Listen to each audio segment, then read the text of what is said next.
आज हम पढ़ेंगे कक्षा 9 जीव विज्ञान पाठ 3 जीवों में विविधता।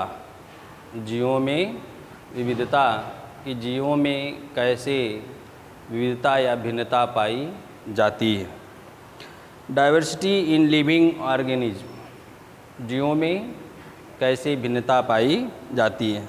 तो हम अपने चारों ओर विभिन्न सजीवों को देखते हैं और देखने पर यह पता चलता है कि ये सभी एक समान नहीं होते हैं। अर्थात विभिन्न जंतु जैसे गाय, भैंस, भेड़, बकरी, ये सब जो है सब में जो है भिन्नता पाई जाती है। भिन्नता पाए जाने के कारण जो है उसको आसानी से हम पहचान सकते हैं, आसानी से उसको हम देख सकते हैं। और सारे जीव, इस पृथ्वी पर पाए जाने वाले समस्त जंतु व पौधे हों, जीव व जंतु हों, सब जो है क्या हैं, अलग अलग प्रकार के रंग, रूप, शरीर का आकार, ढांचा, ये सब जो है क्या हैं, सब अलग अलग दिखाई देते हैं। उन्हीं को जो है हम जो है विविधता कहते हैं। कह रहा है कि कपि और मानव में कुछ समानताएं होती हैं। यदि हम उनकी तुलना पक्षियों से करें तो बहुत सारी समानताएं और असमानताएं हो जाती हैं। ये सब सारी समानता और असमानता के आधार पर जंतुओं को जो है अलग अलग भागों में रखा गया है। कह रहा है नए जीवों को पहचानना, सही वैज्ञानिक नाम देना, समानता व असमानता के आधार पर उन्हें विभिन्न समूहों व या वर्गों में रखना वर्गीकरण कहलाता है। जीव विज्ञान की वह शाखा जिसके अंतर्गत हम वर्गीकरण का अध्ययन करते हैं उसे हम वर्गीकी कहते हैं या वर्गीकरण विज्ञान कहते हैं। सभी जीवन के इन सभी भिन्न भिन्न जंतुओं का अध्ययन करने से हम सुनिश्चित कर लेते हैं कि कौन से जीव विशिष्ट लक्षण हैं जो जीवों में अधिक मौलिक अंतर उत्पन्न करते हैं। इन्हीं लक्षणों के आधार पर मुख्य विस्तृत समूहों का निर्धारण करना होता है। विस्तृत समूहों में अन्य कम महत्वपूर्ण लक्षण के आधार पर छोटे समूहों का निर्धारण किया गया है। प्रश्न है, हम जीवधारियों का वर्गीकरण क्यों करते हैं? हम जीवधारियों का वर्गीकरण क्यों करते हैं? हम जीवधारियों का वर्गीकरण इसलिए करते हैं क्योंकि ये सभी प्रकार के जीवों का जो है अध्ययन करने में आसानी होती है। हम सभी प्रकार के जीवों को एक साथ जान सकते हैं और वर्गीकरण जीवों की विविधता को स्पष्ट करने में सहायक होती है। इससे सभी जीवों के मध्य पारस्परिक संबंध का पता चलता है। अगला, यह जैविक विज्ञान के विकास में सहायक होता है। अगला प्रश्न है, अपने चारों ओर फैले जीव रूपों की विभिन्नता के 3 उदाहरण दें। अपने जीवों के रूप में विभिन्नता के 3 लक्षण हमको देना है। तो विभिन्नता जो है, परिसर जीवों की आयु जो है, जैसे मच्छर कुछ ही दिन जीवित रहता है जबकि गाय और कुत्ता जो है लंबे समय तक जीवित रहते हैं। सजीवों के रंगों में विभिन्नताएं पाई जाती हैं और सजीवों के आकार व आकृति में भी अंतर होता है। अब है वर्गीकरण का आधार क्या है? वर्गीकरण का आधार, वर्गीकरण हम जानते हैं कि सजीवों में विभिन्नताएं पाई जाती हैं, अतः अध्ययन की सुनिश्चित सुविधा के लिए इनके वर्गीकरण की आवश्यकता होती है।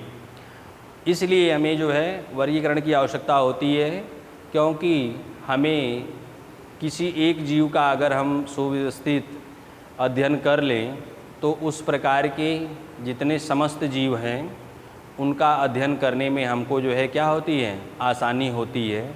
इसलिए हमें वर्गीकरण करना अति आवश्यक है। वर्गीकरण करने से हमें नए जीवों की खोज में सहायता प्राप्त होती है और नए नए जीवों के विषय में जानकारी प्राप्त करने में भी सहायता प्रदान होती है। सर्वप्रथम यूनानी विचारक अरस्तु ने जीवों का वर्गीकरण उनके रहन सहन के आधार पर एवं जलवायु तथा स्थल के आधार पर किया, लेकिन एक भ्रामक विचार यह उत्पन्न हुआ कि एक साथ रहने वाले जीवों में भी असमानताएं पाई जाती हैं। अरस्तु ने बताया कि जो एक साथ जीव रहते हैं उनमें भी जो है भिन्नताएं पाई जाती हैं। उन भिन्नताओं को जो है उन्होंने जो है जिस प्रकार भवन का दीवार बनाते समय उनमें नीचे की ओर ऊपर विभिन्न आकार प्रकार के पत्थर लगाए जाते हैं, उसी तरह से जीवों में भी उनके शरीर का ढांचा या जो है उनके शरीर का जो है बाह्य लक्षणों का अध्ययन करने पर पता चलता है कि किसी का शरीर जो है किस प्रकार का है, किसी का जो है किस प्रकार का है और किसी का किस प्रकार का है।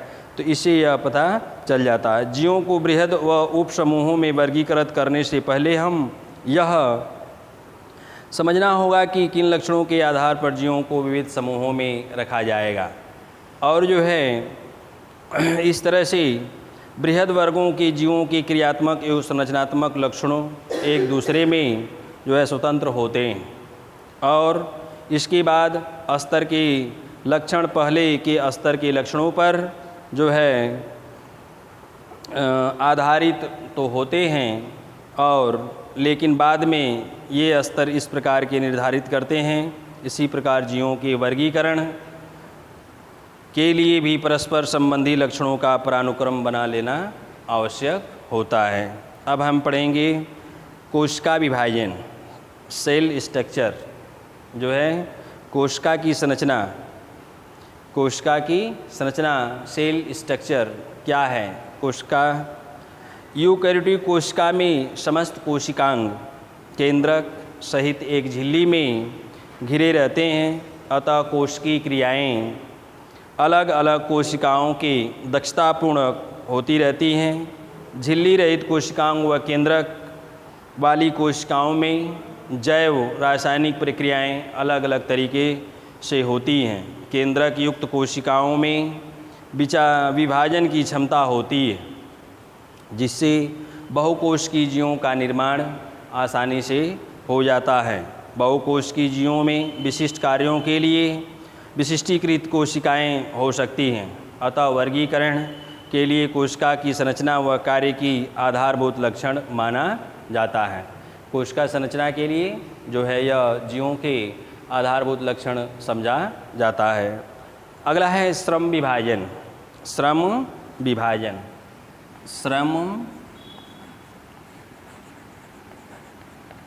श्रम विभाजन। श्रम विभाजन क्या है? श्रम विभाजन जो है यह बहुकोशिकीय जीवों में कोशिकाएं अकेले या समूहों में पाई जाती हैं। समूहों में पाई जाने वाली कोशिकाओं को श्रम विभाजन पाया जाता है, अर्थात विशिष्ट कोशिकाओं के समूह कुछ विशिष्ट कार्यों के लिए विशिष्टीकृत हो जाते हैं, जैसे पौधों में संवहन कार्य के लिए, मनुष्य में श्वसन या पाचन के लिए। जीवों की संरचना के कारण ही जीव परस्पर भिन्न होते हैं। अमीबा, कृमि, पक्षी, पौधे आदि में जो है अधिक मात्रा में भिन्नता पाई जाती है। जैसे सभी पौधों में संवहन कार्य के लिए अलग कोशिकाओं का समूह पाया जाता है। अब है पोषण विधि। पोषण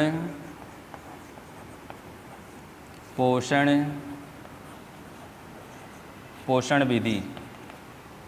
तो पोषण विधि क्या है?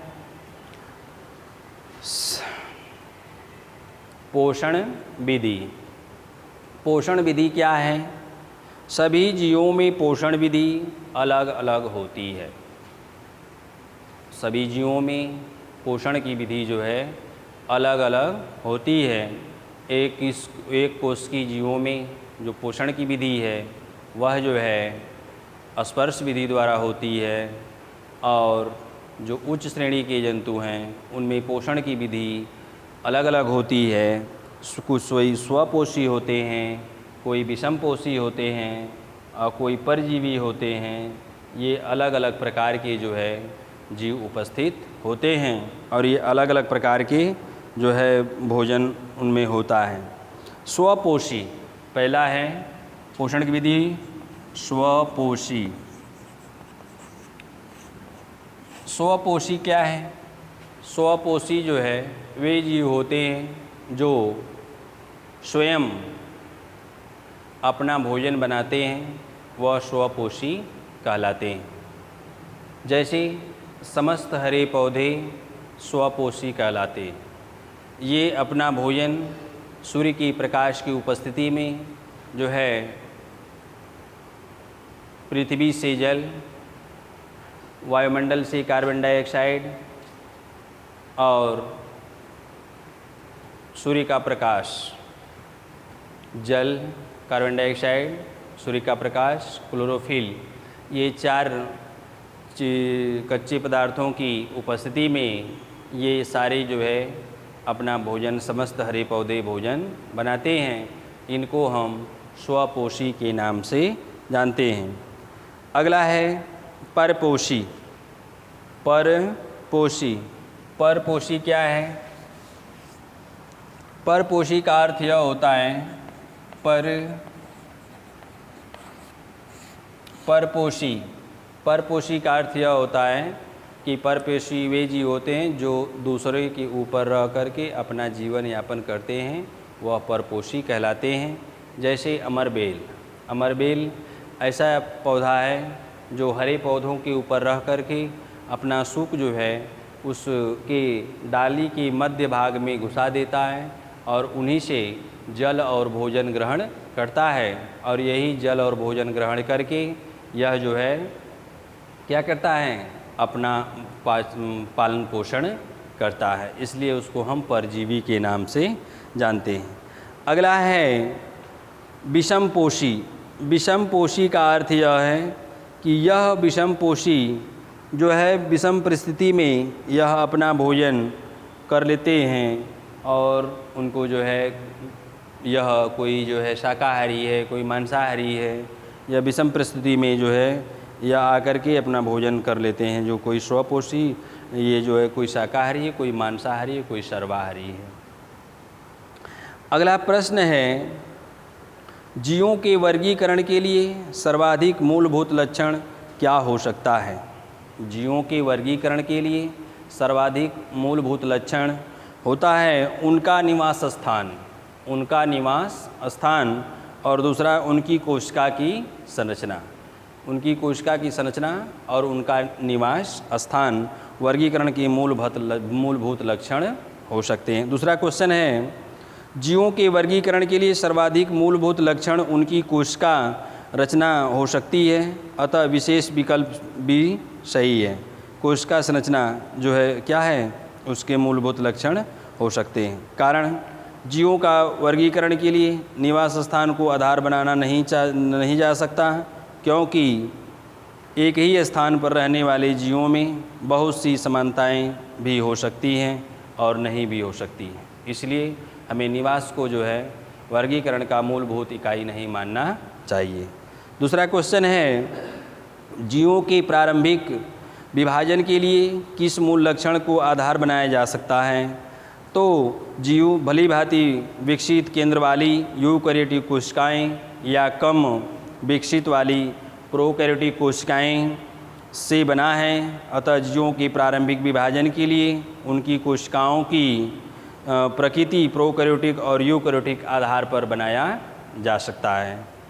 अगला क्वेश्चन है किस आधार पर जंतुओं और वनस्पति को एक दूसरे से भिन्न वर्ग में रखा जाता है?